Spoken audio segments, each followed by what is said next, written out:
Hey everybody, welcome to Sweetcast. I want to talk about this mythical event crossover that's going to save the entire world, which is the Marvel DC crossover. I've heard a lot of people talking about it, so we're going to get into it. Let me first remind you, Downcast Rise and Fall is on Indiegogo right now. Check it out in the link in the description below.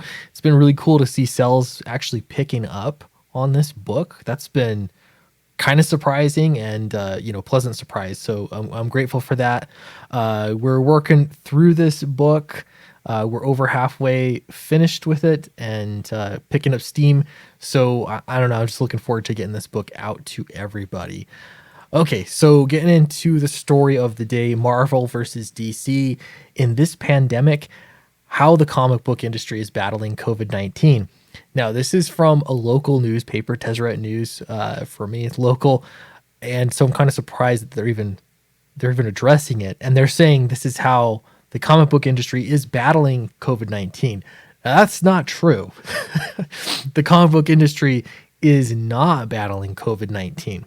I think there are individual retailers that are battling COVID-19. So I was actually driving to the grocery store the other day, and I heard an advertisement on the radio that there was a comic shop around here, not exactly my local comic shop, but one around that was trying to sell comics, back issues basically by appointment only. They were also doing curbside pickup, but there aren't new comics, so they were dealing with it in a roundabout way. So you could make an appointment, show up, look through their comics, buy some comics, then they would disinfect everything. That's what it sounded like anyway. And then, the next people could come in by appointment only. So that's interesting. It's kind of interesting to see what comic shops are doing to stay alive, what various publishers or small creators are doing. But generally speaking, the comic book industry as a whole, if you think about it, they haven't really done any. They've just said that they're opting out. They're stopping to sell comics. That's how they're fighting back. That's not fighting back. It's not battling. So as other news media start to pick up this story, it's I don't know. It's going to be interesting. All eyes are going to be turning to the comic book industry as one of those industries that was just squashed by COVID-19. Okay, so this crossover, Marvel versus DC, as far as I have seen, no such thing has been announced. It's been a lot of wishful thinking, and it's kind of funny that the solution to all the woes of the comic book industry that have been highlighted by COVID-19, the solution to it is to do another big crossover event. That's how the comic book industry solves anything. That's a Tuesday, right? That's any given Wednesday for the comic book industry. So I'm suspicious. I think the bigger problems here rely on how comics are sold. It relies on the distribution method. It's been a problem for years. So would a crossover event just solve it? No, I don't think so. I think there are bigger problems at play. Sales are good, though. Sales are important. So if you believe that's going to sell enough comics to get money in people's pockets and get things going again, that's great. At the same time, there are bigger issues that need to be addressed in comics. Distribution's a big one. We've been talking about all of that, all last week, basically talking about that. All right, so this is a local comic shop here. Greg Cage owns Black Cat Comics in Sugar House. The store is often full of people sorting through rows of comic books, picking out their favorites. All right, he says, we're surviving. The parking lot is very 28 days later looking out there. But we've got seriously the most amazing customers in the world. We've got tons of people that are getting stuff mail ordered to them. Our shipping has gone through the roof, and it's been crazy. That's great. Shipping going like crazy. People are going to get accustomed to that. Just like a lot of large businesses are going to realize, hey, we can employ most people from home or half of our workforce from home. That saves us a lot of money. We're going to make that permanent. I guarantee you that's going to happen because you saw it happening in South Korea. Companies were seriously considering making those stay-at-home workers permanent in some cases. Same thing's going to happen here in the US of A, and that's because it saves money. getting comics shipped directly to you, if you can get a polis and get it shipped directly to you and you still get that warm fuzzy feeling of supporting your local comic shop, there's something to be said for that. Okay.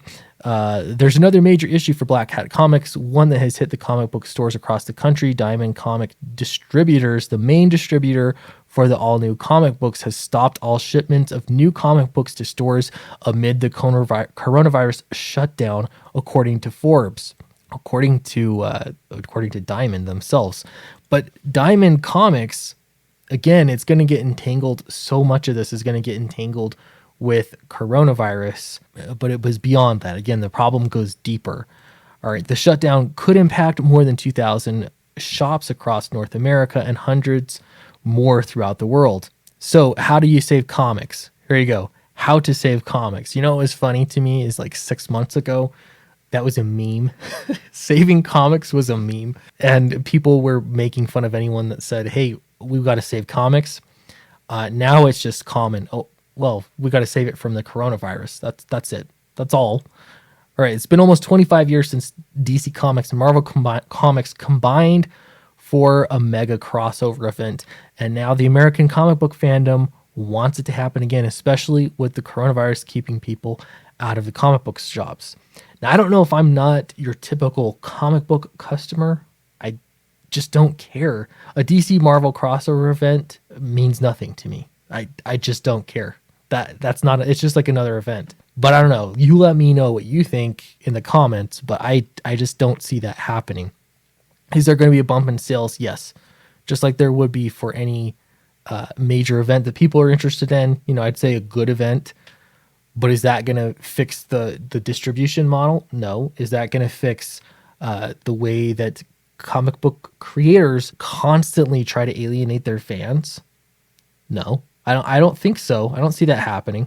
Let's see. So comic shops are going to need all the help that they can get after this pandemic ends, or at least slows down. A crossover event would absolutely get physical comic sales up, help those shops in need, and please the fans. We hope you listen to us. It'll please the fans if it's done well. But if it's like everything else, you know, and it's a grandstand moment, I don't think so. Now, I do think that there's going to be some creative way to address the coronavirus between Marvel and DC respectively. I don't know if there's going to be this crossover event. If they cared that much, if they were putting the industry as a whole first, I think both companies would be doing something a little bit different. They're not, especially Marvel. They're in it for themselves. They don't care. They have major media companies backing them, and so why would they want to solve the whole industry, right? They think about things at a wholly different level than your average comic book buyer does. So yeah, I don't know. Sorry guys, I'm just cynical about it. Yeah, feel free to disagree. All right, please Marvel and DC, Hawk and Dove and Cloak and Dagger. Yeah, everyone's wanting these crossovers, or get rando on Twitter wants crossovers.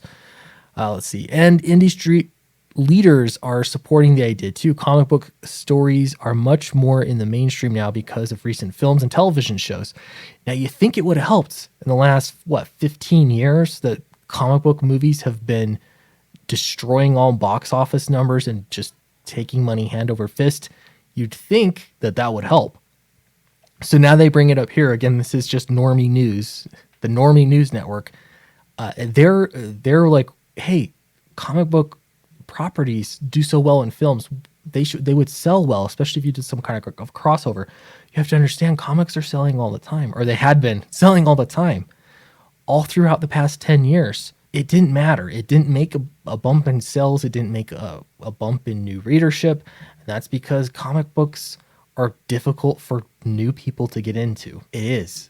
It's very difficult. If somebody's just interested, they watched the latest Spider-Man film, they thought it was cool, they have no idea where to start. They could go into a comic book shop. They're going to go for back issues. You know, they're going to Google what's the best Spider-Man story, and they're going to find, I don't know, whatever it is. They're going to find something that's already been printed in a trade paperback, and they're going to read that and put it on their bookshelf along with other books. They're not going to go in and start getting into single issue floppies. It's such a hard sell for somebody that has never been into it. All right, now here you go. Here's the this is just proving me wrong right here. Writer Gail Simone suggested crossover events including Vision, Mr. Miracle, Thor, and Wonder Woman, and Superman and Spider-Man. And Tom Taylor, who has written comic books on Spider-Man and Suicide Squad, said he would write an issue on Harley Quinn and Deadpool teaming up. Yeah, so these these like offers, hey, I'll write this for you. That's because everyone wants work. They've all been told pencils down. They want work. That's why they're offering to do this. It's not like, hey, I'm just gonna pitch in and do my part. Everyone wants work. Let's see. Nerdist had a slew of ideas. Everyone has ideas for crossovers. You're just naming two characters, but what fixes the problem? That's the question. The distribution system is not getting any better, and a Marvel, more sales would help everything. But you can't sell comics when you can't even distribute the comics. And who's going to sell them if you can't get them to comic book shops? Let's see. But there's a problem, an economic one. There is a problem. Yeah, let's see. Gage, the owner of Black Hat Comics, said fans want to see a massive crossover event like Marvel versus DC Comics and any other massive book like the Civil War collection or Infinity War release when the pandemic is over. Others are calling for a big book like the Spider-Man issue that dropped right after September 11th. I remember that, which depicts the horrifying day, but Gage said those bigger stories will be problematic because they would likely cost a hefty amount of cash. Simple issues might be $8 a pop. That's unaffordable for those who might lose their job from the coronavirus pandemic. So here's a local retailer, that gets that a cash grab, I don't know, $8 for a single issue book, 32 pages or something like that. Guys, I just feel like it's just the easiest low-hanging fruit to say, hey, let's just do a Marvel DC crossover that'll solve all of our problems. I think maybe, if I'm trying to be fair here, maybe most people don't really know. They don't know, and I think that's okay. You don't know what's going to fix the comic book industry right now. And so just clinging to an idea like this is going to help it. But this underlines a problem. You could just raise all the price of all comics to $25 for a book. You could do that, and you're going to make a lot more money off fewer people. But does that really address the issue, that's in comics right now? Does that address any of it? I don't think so. Why it matters now. It's not surprising that the idea of Marvel versus DC crossover event is being suggested now. Fans are craving for new content since there's a lack of new releases because of the coronavirus. Maybe that could be. Yeah, Wednesday, was this the first Wednesday? There had been two. Everything just bleeds together. Maybe people are, and maybe that's why crowdfunding has been moving. I've seriously noticed an uptick in backers. And it's not like crazy or anything, but for the in-demand phase, things have really picked up. And so maybe that's it, is because people can't buy comics at the shop. They're not getting new content, so they're looking elsewhere. But where are they looking? They're looking online. And doing this crossover event after the pandemic is over, that is relying on Diamond getting things together, fixing things. That's relying on two publishers that have no desire to work together whatsoever, to work together. It's relying on a lot. And so all those other things that have to be in place to work, I would strongly, I really want to see those kinds of things being addressed first. And again, fans are free to speculate. None of that really matters. But when comic industry pros and insiders are suggesting this as the fix, this crossover event as the fix, I don't know. I want a little bit more from them. So let me know what you think. Is this crossover event, this mythical crossover event, going to solve all problems? What else might the comic industry do to get sales? Not just get sales, but fix the infrastructure problems that have been highlighted by COVID-19. Let me know. And if you haven't backed Downcast, Rise and Fall, check it out. It's in the link in the description below. And I will see you next time.